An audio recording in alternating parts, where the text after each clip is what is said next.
সিরাজগঞ্জ ও পাবনা জেলা বিএনপির নেতাকর্মীদের দীর্ঘ ২০ বছরের অপেক্ষার অবসান হয়েছে। তাদের প্রিয় নেতা দলের চেয়ারম্যান তারেক রহমান নানা প্রতিশ্রুতি নিয়ে হাজির হয়েছে তাদের সামনে।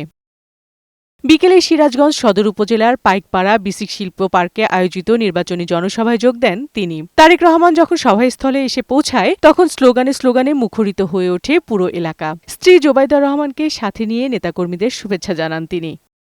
তারেক রহমান জুলাই যোদ্ধাদের প্রতি শ্রদ্ধা জানিয়ে বলেন, কেড়ে নেয়া ভোটের অধিকার উদ্ধার করেছে জুলাই যোদ্ধারা। ১২ তারিখে ধানের শীষে ভোট দিয়ে স্বৈরাচারকে জবাব দেওয়ার আহ্বান জানান বিএনপি চেয়ারম্যান। আমাদের সামনে শপথ একটাই, কি সেই শপথ? জনগণের রাজনৈতিক অধিকার প্রতিষ্ঠিত করা এবং এই বাংলাদেশকে শহীদদের প্রত্যাশিত বাংলাদেশে রূপান্তর করা। উত্তরবঙ্গকে কৃষিভিত্তিক শিল্পনগরী হিসেবে গড়ে তোলার প্রতিশ্রুতি দেন তারেক রহমান।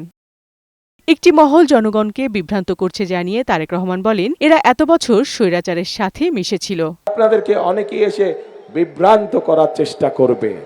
যারা এসে আপনাদেরকে বিভ্রান্ত করার চেষ্টা করবে, দেখা মাত্র তাদেরকে বলবেন গুপ্ত তোমরা। পারবেন বলতে?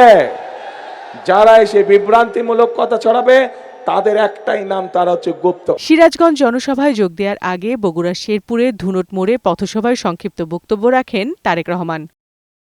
সিরাজগঞ্জের জনসভা শেষে টাঙ্গাইলের উদ্দেশ্যে রওনা দেন তারেক রহমান। সেখানে আরও একটি জনসভায় অংশ নিয়ে রাতে ঢাকায় ফেরার কথা রয়েছে তারেক রহমানের। বিউটি সমাদ্দার, বৈশাখী সংবাদ।